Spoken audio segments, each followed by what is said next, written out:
The UPS system is currently overloaded, operating consistently above its rated capacity of 150 kVA. This overload can lead to several potential issues. Prolonged operation at high loads discharges the batteries more quickly, reducing their lifespan. Excessive loading stresses the internal components of the UPS, increasing the likelihood of faults or premature failures. If the load exceeds the UPS capacity, it may not be able to provide sufficient power, resulting in outages. Inform IT that the UPS is operating at an average load of 107 to 129 kVA, significantly exceeding its rated capacity of 150 kVA. Explain the potential consequences of overloading, including reduced battery life, increased failure risk, and possible power outages. Advise IT to reduce the load in the UPS to within its capacity. This may involve adjusting server loads, optimizing power consumption, or adding additional UPS capacity. Explain that while it is not possible to provide a precise overload threshold, exceeding the rated capacity for extended periods can significantly reduce the reliability and longevity of the UPS. Inform IT about the estimated timeline for the system upgrade and the importance of managing the load until the new system is in place. Discuss possible mitigation measures such as load balancing, power factor correction, or temporary deployment of additional UPS units.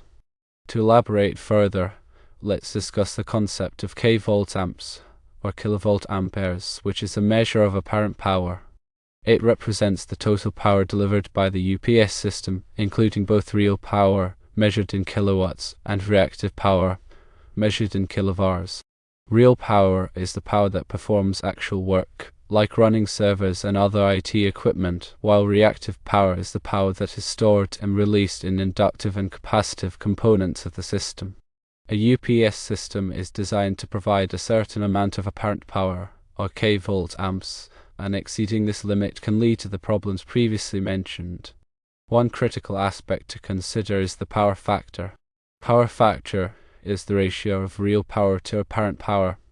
A power factor of 1 indicates that all the apparent power is being used as real power, while a power factor less than 1 indicates that some of the apparent power is being used as reactive power.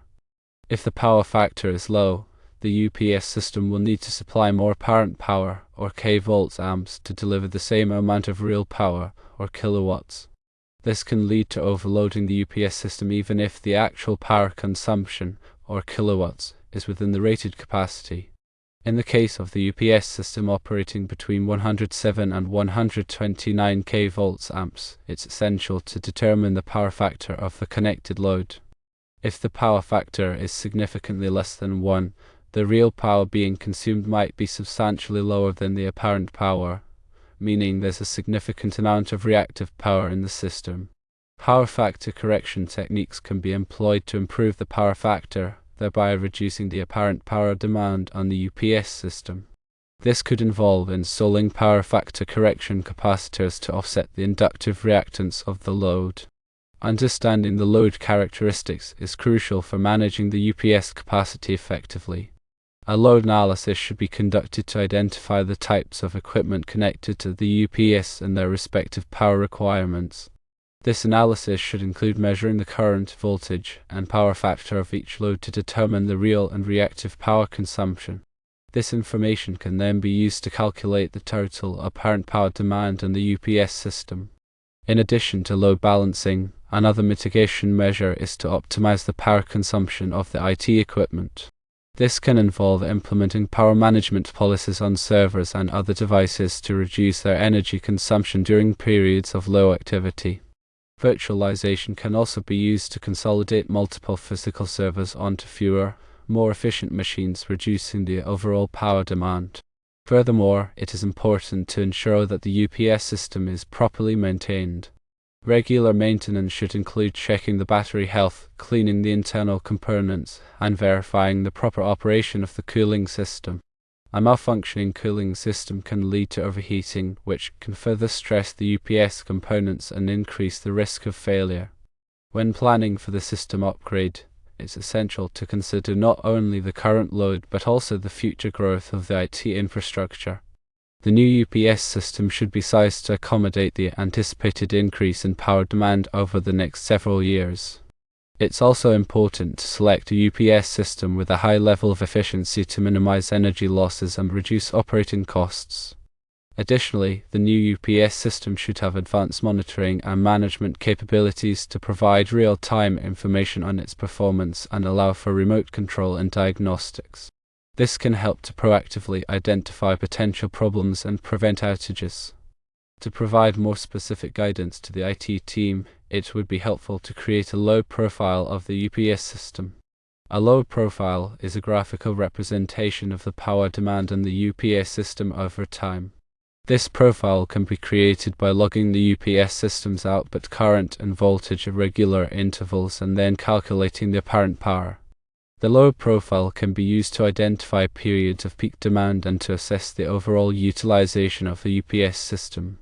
If the load profile shows that the UPS system is consistently operating near its rated capacity, it's a clear indication that the system is overloaded and that immediate action is needed to reduce the load or increase the capacity.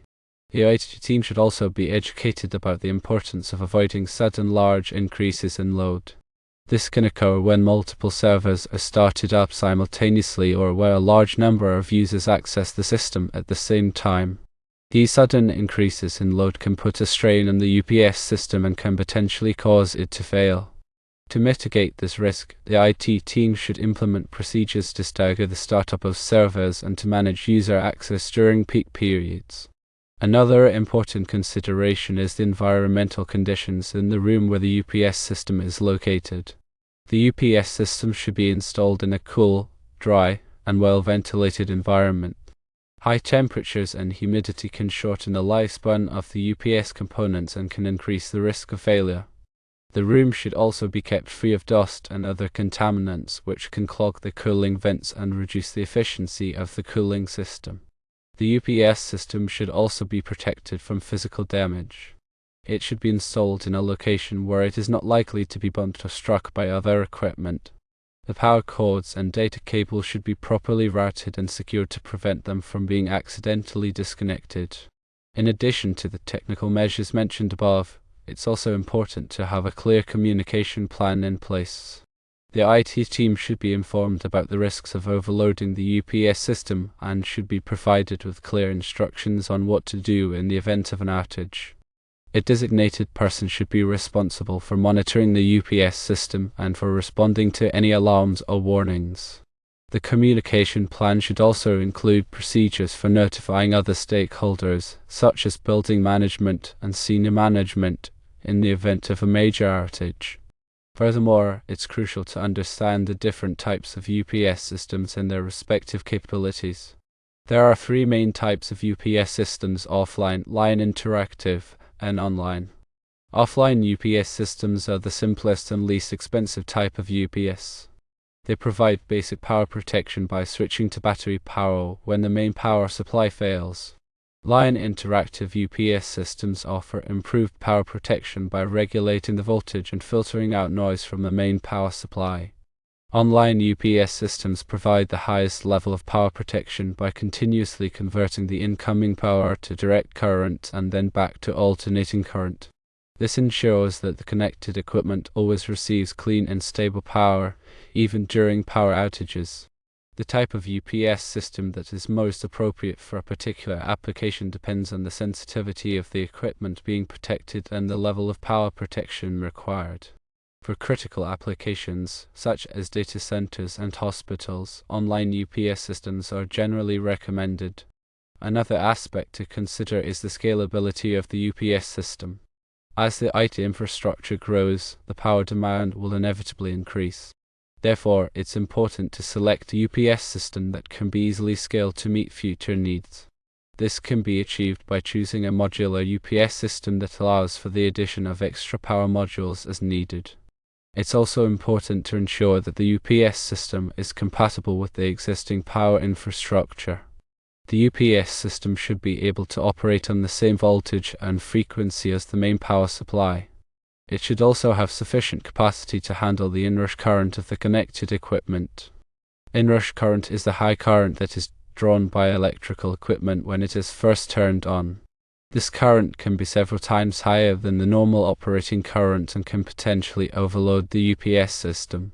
To mitigate the risk of inrush current overload, the UPS system should be sized to handle the maximum inrush current of the connected equipment. It's also important to stagger the startup of equipment to avoid simultaneous inrush currents. In addition to the technical aspects, it's also important to consider the cost of the UPS system. The cost of a UPS system can vary widely depending on the type of system, its capacity, and its features. It's important to compare the costs of different UPS systems and to choose the one that provides the best value for the money. However, it's also important to remember that the cost of a UPS system is only a small fraction of the cost of the equipment that it protects. A power outage can cause significant damage to IT equipment and can result in lost productivity and revenue. Therefore, it's important to invest in a UPS system that provides adequate power protection. To further elaborate, it is important to ensure the IT staff is aware of the audible and visual alarms that the UPS system may generate. These alarms provide critical information about the status of the UPS, such as low battery, overload, or system failure. Ignoring these alarms can lead to more serious problems and potentially result in a complete power outage. The IT staff should be trained to recognize the different alarms and to take appropriate action in response to each one. For example, if the UPS is generating a low battery alarm, the IT staff should investigate the cause of the low battery and take steps to recharge the battery or replace it if necessary. If the UPS is generating an overload alarm, the IT staff should reduce the load on the UPS by turning off non-essential equipment. If the UPS is generating a system failure alarm, the IT staff should contact a qualified technician to diagnose and repair the problem. Furthermore, it is essential to have a documented procedure for responding to UPS alarms. This procedure should outline the steps that the IT staff should take in response to each type of alarm. The procedure should also include contact information for qualified technicians who can provide assistance in the event of a system failure. The procedure should be reviewed and updated regularly to ensure that it is accurate and effective. In addition to the alarms, the UPS system may also provide other types of information, such as the battery voltage, the load percentage, and the temperature. This information can be used to monitor the performance of the UPS and to identify potential problems before they occur. The IT staff should be trained to interpret this information and to take appropriate action based on their findings. For example, if the battery voltage is consistently low, it may indicate that the battery is nearing the end of its life and needs to be replaced. If the load percentage is consistently high, it may indicate that the UPS is overloaded and that the load needs to be reduced. If the temperature is consistently high, it may indicate that the cooling system is not working properly and needs to be repaired. Moreover, it is also important to consider the location of the UPS system relative to the equipment that it is protecting. Ideally, the UPS system should be located as close as possible to the equipment that it is protecting to minimize the length of the power cords. Long power cords can introduce voltage drops and can reduce the efficiency of the UPS system. The UPS system should also be located in a secure area to prevent unauthorized access. Only authorized personnel should be allowed to access the UPS system. The UPS system should be protected from physical damage, such as water damage or fire damage. The UPS system should be installed in a location where it is not exposed to these hazards. In addition to these physical considerations, it is also important to consider the electrical requirements of the UPS system. The UPS system should be connected to a dedicated electrical circuit that is properly grounded. The electrical circuit should be sized to handle the maximum current that the UPS system can draw. The electrical circuit should be protected by a circuit breaker or fuse. It is also important to ensure that the UPS system is compatible with the local electrical codes. The UPS system should be installed by a qualified electrician who is familiar with these codes. When considering a temporary deployment of additional UPS units to mitigate the current overload, it's essential to carefully evaluate the existing electrical infrastructure. Verify that the existing circuits can handle the additional load imposed by the temporary UPS units. If necessary, consult with a qualified electrician to determine if any electrical upgrades are required. Ensure that the temporary UPS units are properly grounded to prevent electrical hazards. Use appropriately sized power cords and connectors to connect the temporary UPS units to the electrical circuits. Implement a monitoring system to track the performance of the temporary UPS units. This will allow you to quickly identify any potential problems and take corrective action. In addition to the above considerations, it is also important to have a plan for decommissioning the temporary UPS units once the permanent UPS system is upgraded. This plan should include procedures for safely disconnecting the temporary UPS units from the electrical circuits and for removing them from the premises. The plan should also include procedures for disposing of any batteries or other hazardous materials in an environmentally responsible manner. By carefully planning and implementing the temporary deployment of additional UPS units, you can effectively mitigate the risks associated with the current overload and ensure the continued availability of your critical IT systems.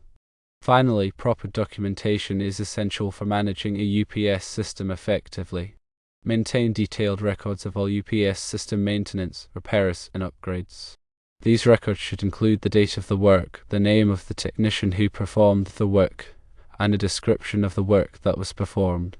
The records should also include any test results or measurements that were taken. These records can be used to track the performance of the UPS system over time and to identify any recurring problems. The records can also be used to support warranty claims or insurance claims. In addition to the maintenance records, it is also important to maintain a detailed diagram of the UPS system and its connections.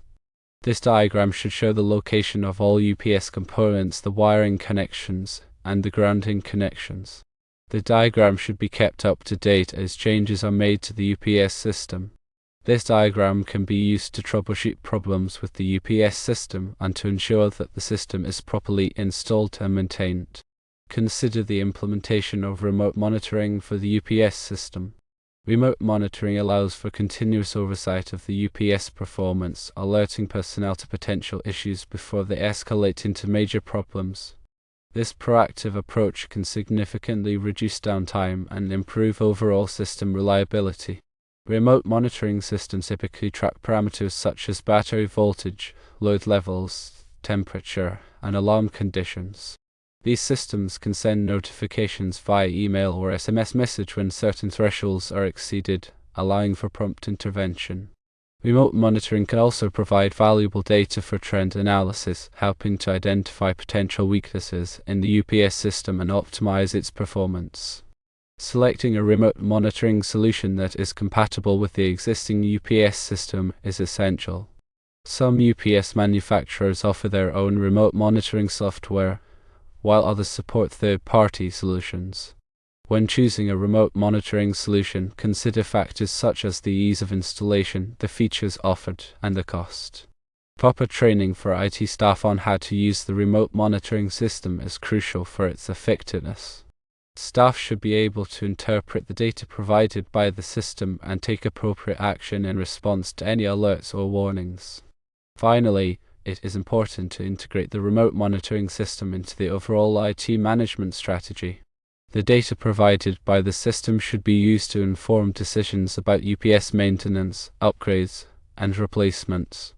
By taking a proactive approach to UPS management, you can ensure the continued availability of your critical IT systems.